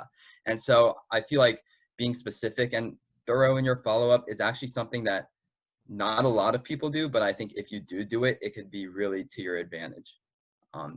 That was just my experience. Yeah, and I think just one other thing to add on to that is just show gratitude, because they did take time out of their day. They didn't have to interview you. They didn't have to be part of the interview process, and they don't ultimately have to write great reviews about you. But they're going to, if you tell them that you were really, really appreciative of all the help that they did. Like Austin said, incorporate some different things in that you talked about in the interview to make sure that they remember what interviewer you were and what the conversation was about. But really just, I think one thing is promptness. Make sure that you do it as soon as you can, because if you take time, even if you say thank you, but you say it a week later, you're not going to seem like you really mean that because it took you so long to get to that point. Whereas if you do it quickly, if you do it within the next day, then it shows that this interview really, really took a lot out of you, and it really also was a big thing for you. And so that shows them the weight it has on you, but it also shows them what difference they have made for you. And that is something that I think every interview would love to see. And so gratitude is really, really important. Just making sure you thank them and make sure you're prompt with that thank you is something that, just adding on to what Austin said, I think is very important. Other than that, I think the follow-up doesn't have to be super duper long, but it definitely needs to be there. Because I know a lot of people are thinking, well, we had the interview, it was a great interview, she's going to remember the interview, so I don't necessarily need to follow up and say anything. Maybe I'll just follow up after the admissions result comes back. Follow up right after. But yeah, that's all. Okay, so I'm going to stop sharing my screen. Let me open up the chat to see if we have more questions. And so now, y'all can submit questions to the chat of pretty much anything. It could be something that we covered, didn't cover, anything goes. Let me go through some of the questions. If they're more like logistical questions, I'll just answer it. It's more like experience questions. I will ask Austin and Vinay to pitch in. One person said, how to follow up with the interviewer? Will I have his contact? Yeah, so if you are interviewing with admissions, like if you go onto their calendar and you request an interview with a school, usually it's through admissions, and almost always admission emails are just their emails. Like, you can find it on the website. Or if you're not sure, you could just ask them, hey, what is a great email or contact for you? If the other person's reaching out, like, the alum is reaching out, a student is reaching out, if they reach out via email, you'll have the email immediately. If they reach over by phone, it's okay to also text message to thank you as well, right? Or if you want, you can even call them, to say a thank you. Just be cognizant of the time. Like, don't call them at 11 p.m. at night. But yeah, you should have context to your interviewers. Someone says, should our questions for interviewers come naturally during conversations or be more something for the end of the interview? Naturally, it's fine if it comes up. Right? So for example, like Austin was saying how like one of the questions that he would ask was, about their favorite memories. If they're asking you about your leadership, like it'd be kind of random, just be like, oh, and what were some of your favorite memories in college, right? So I think if appropriate, you can ask them questions. Like for example, if they said, hey, what major are you thinking of? And Vinay is telling the person the global health story, right? And then the interviewer reveals, oh, no way, I'm also a global health major. Perfect moment for you to be like, oh, no kidding, let me ask more, right? So you see how like one is natural, the other one just like, well, that's kind of random for you to ask me about my memories, right? So either one is fine. It just kind of depends on the situation. How are these interviews? I'm not sure how these interviews is recorded for admissions office. I think you mean like how are they recorded? Typically, they're not recorded in the sense that like nobody's recording the interaction, but your admission officers, if you're interviewing with admissions, they might write something into your file, but no one's like recording this or like sending it to other people. Does anybody applying to the school get interviews? Not necessarily, because generally speaking, there are more applicants than there are spaces available, which is why if the onus is on you to reach out, you should reach out. If the school says, don't reach out, we will reach out, then you kind of have to wait. Whether or not you get an interview may not have bearings on your admission process. It just means that if you do get an interview, you absolutely should take it. Otherwise, it does show that you don't really have much interest. Are there also the early priority deadlines for the?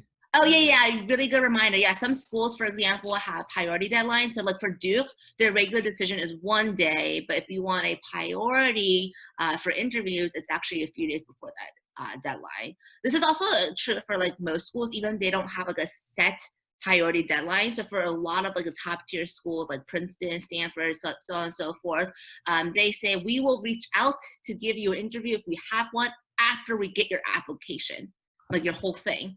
Right, so if your application is done way later than everyone else's, then chances are you won't get an interview. Is it okay to mention stuff on my personal essay to keep the conversation engaging?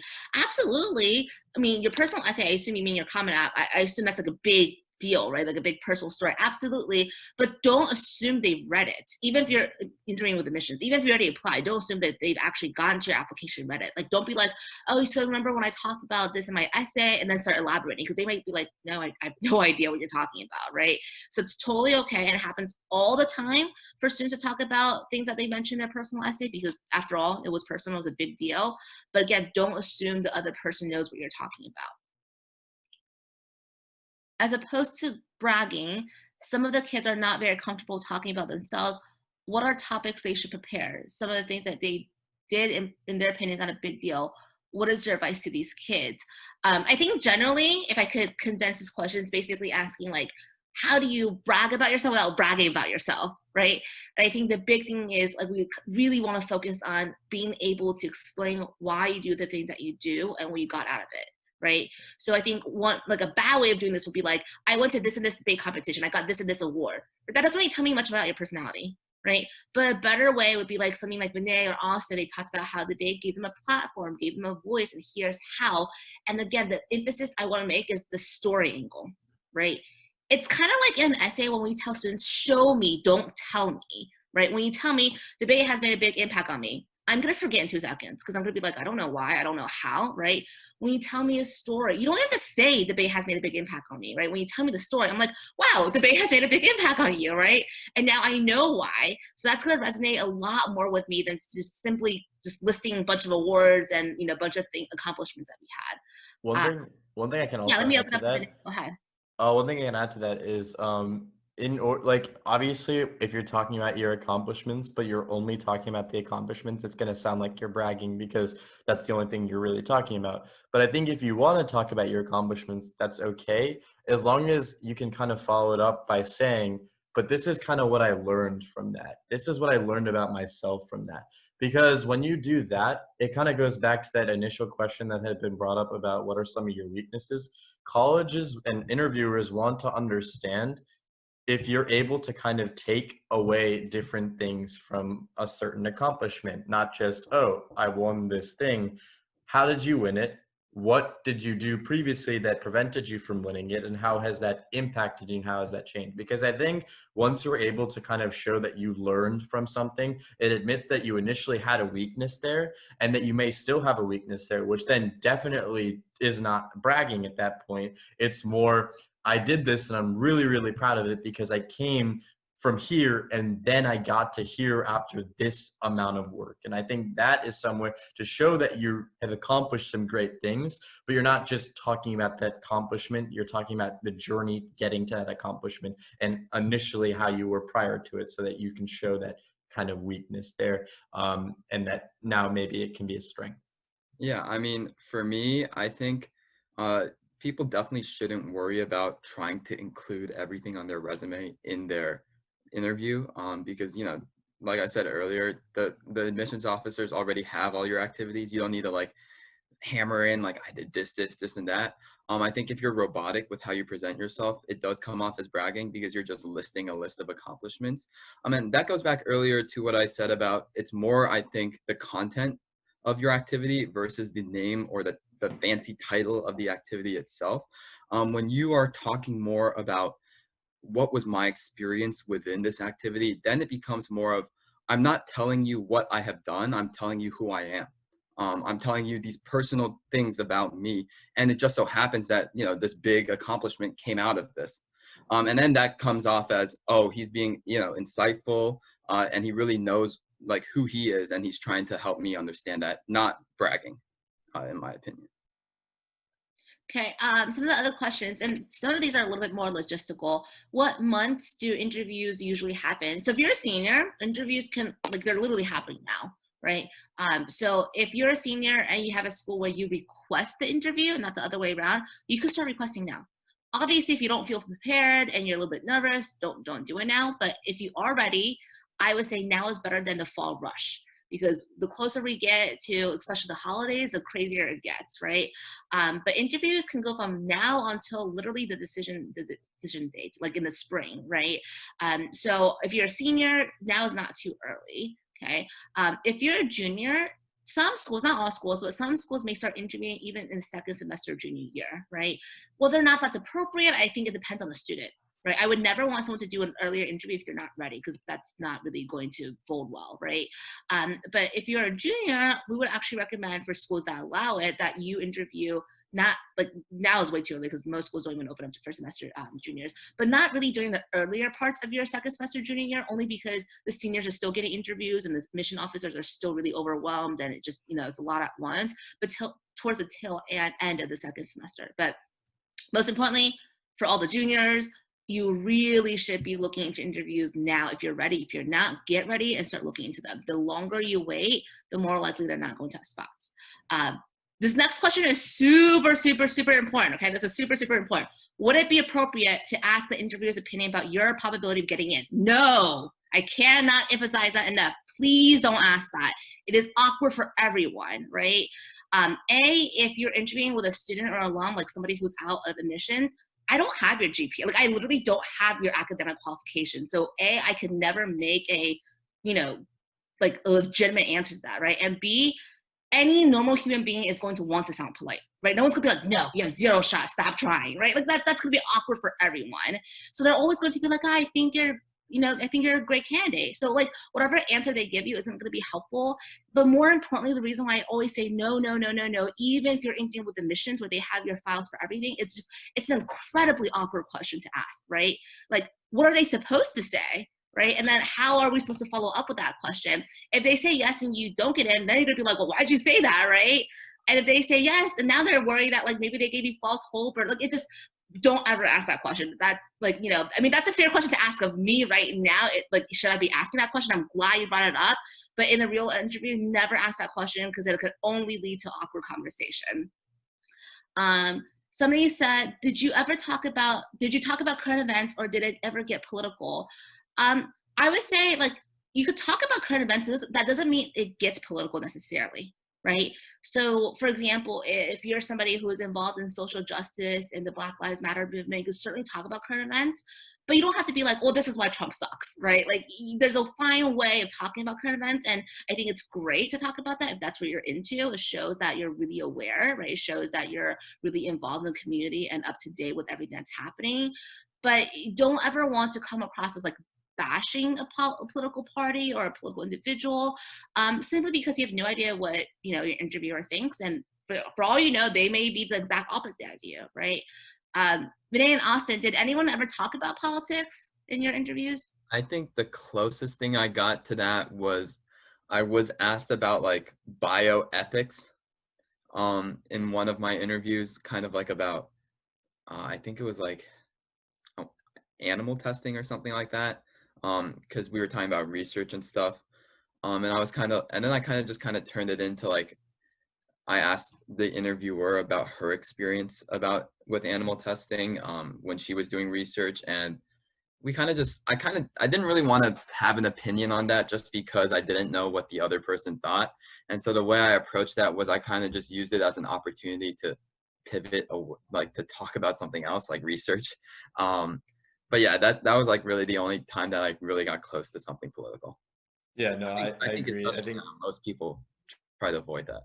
Yeah, I definitely agree. If it gets anywhere close to like any election politics or like really, really prevalent issues, you just never know. And even if someone says that they're on your side, they could totally just be lying to make awkwardness not happen during the conversation, but then in the end be totally opposite of you and then be like, no way, no chance I'm helping this kid. So definitely steer clear of politics. I think I agree. The closest I ever got with ethical discussions about different like genocides and just like people around the world. And I think that is less political because one, it's not specifically about like our country or like political decisions being made. It's more just like our own opinions about different things that are happening around the world.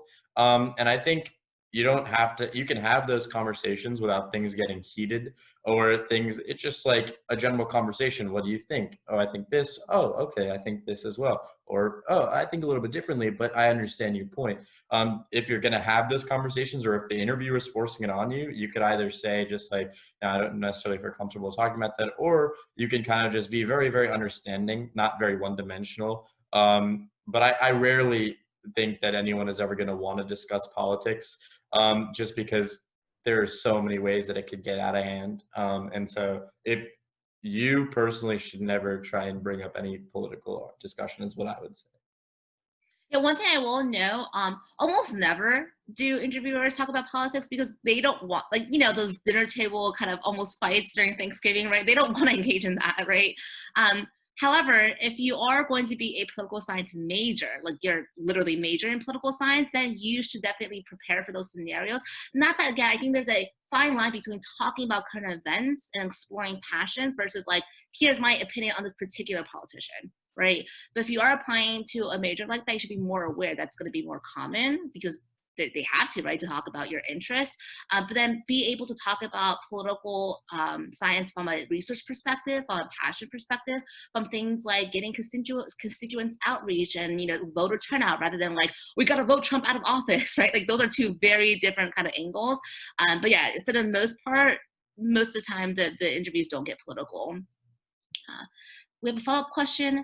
Following up to the question about getting interviewed at an early date, is there an advantage sending an application before the due date to increase the odds of getting an early priority interview? Yes. So just generally speaking, our number one recommendation for like all students is whatever your deadline is, you should forget interview, whether or not the school interviews, that doesn't matter. But whatever the school's deadline is, you should be sending in your application 2 weeks beforehand so that you have at least 2 weeks to track everything else, all the moving pieces, your transcript, your letter, and in most years, your test scores, although not this year, right? It's only when the entire application is done is your application there, right? So if we submit, like, so the answer is yes and no to the question. So if we submit, let's say, an application today, right? Let's say I go to MCPS school and I submit an application today. That really doesn't make a difference because MCPS hasn't been open yet. They're not sending transcripts out. They're not sending letters out. And then, like, it literally makes no difference if I submit today versus wait a few weeks, right? But it's only when the entire application is there, is application completed. And when schools say that they'll reach out when your application is completed, those are the schools that will do so. Because for them, they're like, well, why would I interview a kid who ends up not completing their application, right? That's why some schools have that policy of we'll reach out, don't reach out to us. So while there's no advantage to applying super early because your application isn't complete until everything gets there, there is an advantage to applying early, right? Like earlier than the actual deadline. And just generally speaking, we would never recommend anyone apply like the actual day of because that just, none of that looks good either way. Just to add on to that, actually, for all of you guys, I know a couple of my friends actually who applied to school and submitted their applications very close to the deadline. And what happens when you submit an application to the school is a couple of days after you submit that application, they're going to send you like a portal. And that portal will show, you know, if your scores have been received, if your transcript has been received. And so one of my friends who submitted his application couldn't actually even view that portal until after the deadline had passed. It ended up being fine, but like he was very stressed out because the portal didn't come before the deadline. He didn't know if there was something that needed to be resolved, if there was something wrong with his transcript or his test scores. And so that's something that, you know, sending those applications in early would definitely prevent you from having to endure, because it's definitely stressful if you don't know. I say this every single year, and I think 99% of students follow through, but there's always 1 or 2 students who just like to test the boundaries, right? We always say, submit 2 weeks before your actual deadline for exactly the reason Austin said, right? You don't want to be in a situation where you realize after the deadline, oh, my teacher never submitted her letter. I mean, I know that's not your fault, but it kind of still is, right? It still reflects poorly on you. Not to mention, I see this every year. People think I'm making it up, but I swear it's true, and I'm sure Austin and well, you guys probably didn't run into it because you did submit your application early, but every year, I'm not joking, the last days, the Common App will crash. The coalition will crash, right? We've had students who waited until the very last second despite our warnings, and they're like, oh my gosh, I can't submit. Like, I think last year, 1 or 2 years ago, for whatever crazy reason, the websites crashed and we were only able to submit on one's phone. That was not ideal. Nobody wants to submit their application on their phone, right? But when you wait till the last day, I promise you the website will crash, because it crashes every year. And even though we're living in 2020, it's still going to crash, right? So do not wait until the last second. Let's see. So this question, I might need more context just because it's a personal question, and we are going to ask like personal questions to be asked, you know, outside of, you know, the follow-up outside of this Zoom. But somebody did say, my child got an interview from Chicago this summer. Is that a bad thing for kids who want to go to Chicago? It's never a bad thing to get an interview, right? I think, you know, it doesn't really matter when you interview, whether it's the summer or the fall or the spring. It's more that, are you prepared, right? It's not like, you know, if you interview in the summer, you're inherently, you know, better than someone who does it in the spring or fall. It's more of like, if you had an early interview in the summer, but you bombed it because you weren't ready, then that's not good, right? But if you had an early interview in the summer and it was great, you were prepared, it was awesome, then great, right? There's just less things for you to do in the fall, and fall is always really chaotic for seniors. Are there generic answers that you should avoid when talking about what you were able to learn from your activities? Like, for example, if you said debate taught you public speaking, or music taught you performing abilities. I don't think there are cliche answers, because I mean, it's almost intuitive. Like, of course debate taught you to use your voice, right? Like, it'd be weird if you said it didn't. But it's not that like you shouldn't talk about generic answers. It's that it's more that like you should be giving a story that's personal to you, right? So even if every single person did learn speaking skills from debate, because it's hard not to, right? Every single person is going to have a different story about how they learned it and why it was important, right? So for Renee, for example, he may be talking about how debate empowered him to express his opinion on all these different issues, and how it linked to global health, and how he can now help vulnerable populations and communities, right? That might not be the same story for every single person, or that might not even be appropriate for every single person, right? You may have zero interest in global health. So it's not so much like, think of a skill that you learn from activity that nobody else has gained. It's more of like, think of your own story. And it's okay if that skill or that talent that you gain is stereotypical, right? But your story shouldn't be. Someone asked, for juniors, when do you, so this question is more geared towards me. For juniors, when do you start interview prep time-wise? I think it really depends on the junior, right? So if you're like super overwhelmed and like, you know, you've got a lot going on, then you should not be interviewing second semester junior year, right? Like, if the interview is the reason why you got a poor test score or a low grade, I mean, that literally just backfires, right? I also think that if I'm gonna be 100% honest, I think some kids need more time than others, right? Like, some of us are just really great at public speaking, others aren't. We're all different in our own ways. We all have different strengths and weaknesses, right? If you're someone who struggles with communication and public speaking, there's no reason for you to be scheduling an interview that far in advance, right? If you're someone who just feel like you're ready and you're passionate and you know what you want to do, and you just kind of, you know, want to spread your obligations out, then yeah, we can do interview prep. Generally speaking, we do interview prep once you've been given an interview, so that we're preparing for a particular school, right? So like in the mock interviews I do, I physically pretend that I'm a person from whatever school you're preparing, right? Because it's better when you're like preparing for a particular school and you can think about what you would say about going to that school and so forth, right? Okay, so yeah, for anything for anything that's like particular to the child, let's email me afterwards so we could talk about it some more. Let me see, just to make sure I didn't miss any questions. Okay, this is for Renee and Austin. Did you strategize when to interview your #1 school after practicing on lower stakes schools?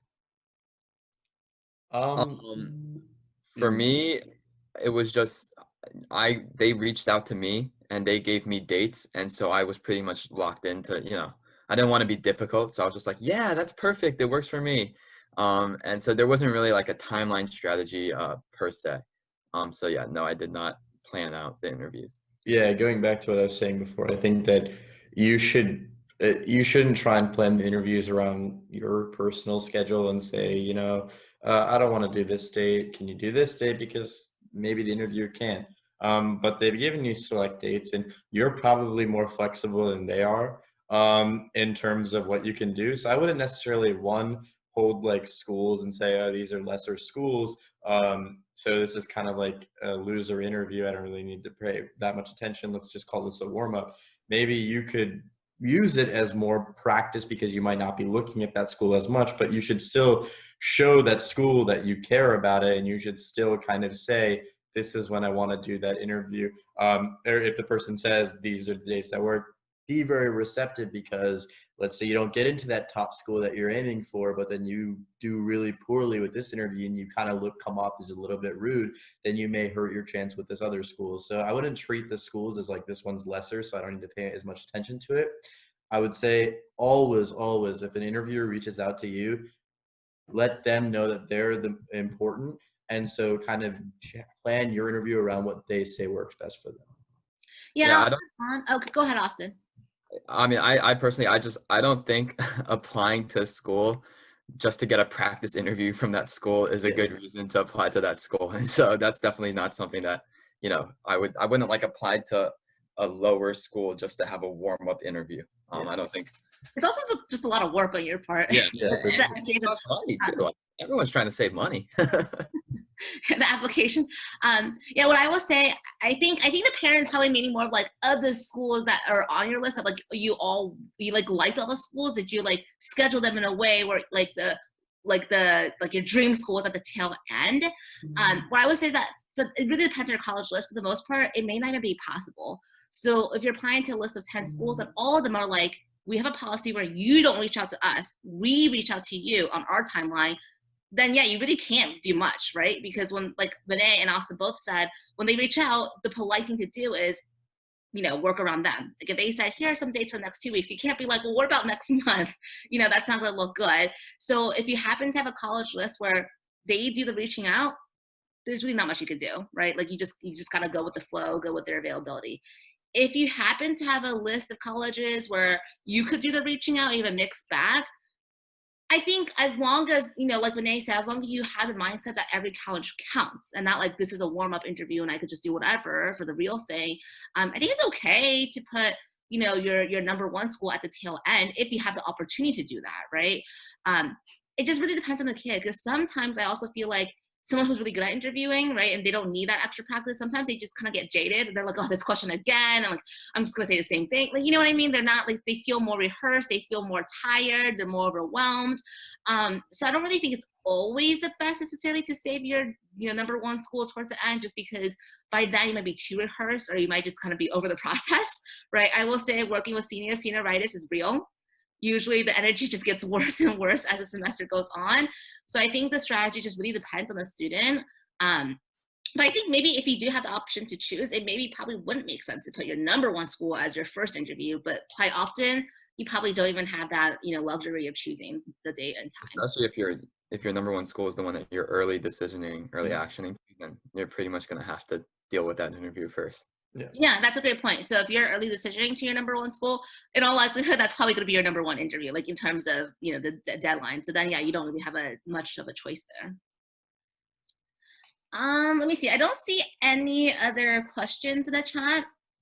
I'll give people like a few more minutes just to type in questions that they may have. But Austin and Renee, y'all been so good for this. So thank you so much for joining us and sharing your insights and giving all this great advice. Anyone else? I don't see anyone. Oh, I do see a few questions. 1 second. Will schools only reach out after I submit applications? Depends on your school.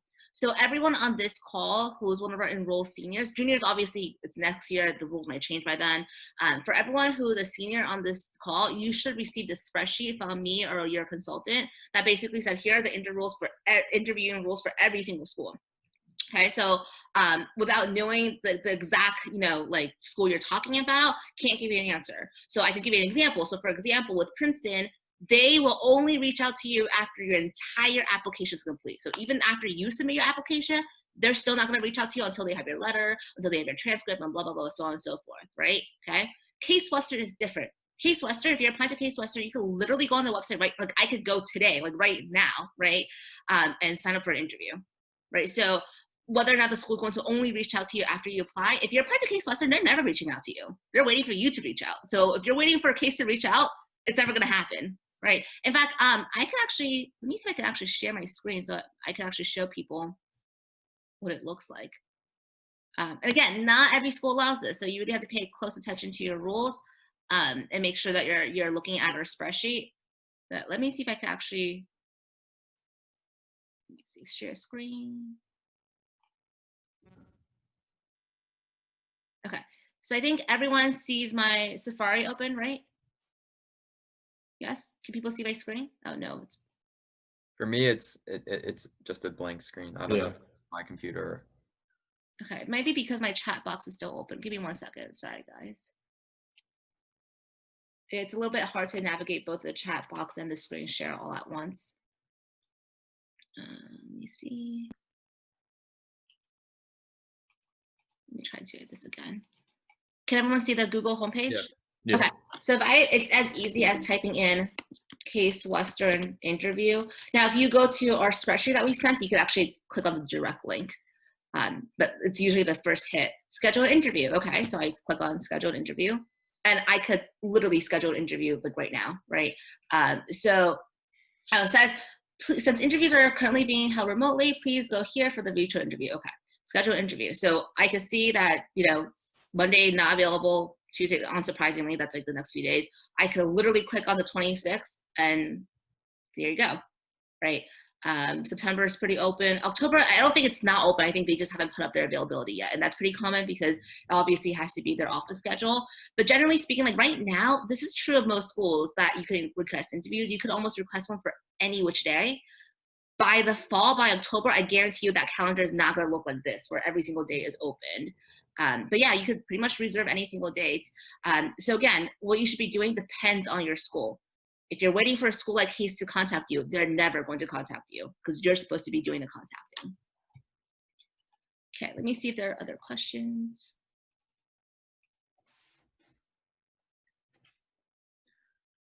Okay, I don't see any questions. I know some people did raise like very personal questions about their particular student in a particular school. So feel free to reach out to us directly with those questions, just because we want to make sure that we don't talk about anyone's particular situation, you know, in front of everyone else. So other than that, I am going to end this call. Thank you so much for joining all of us, and we hope that it was really insightful for everyone involved, for both parents and students. Like I said in the very beginning, this was just as much of a workshop for parents as it was for students. And special thank you to Vinay and Austin for taking the time out of their day and joining us and helping us with the workshop. Good luck, guys. Thanks, everyone. I'll put this on. I'll stick around in case anyone has last-minute questions, but everyone else is free to go.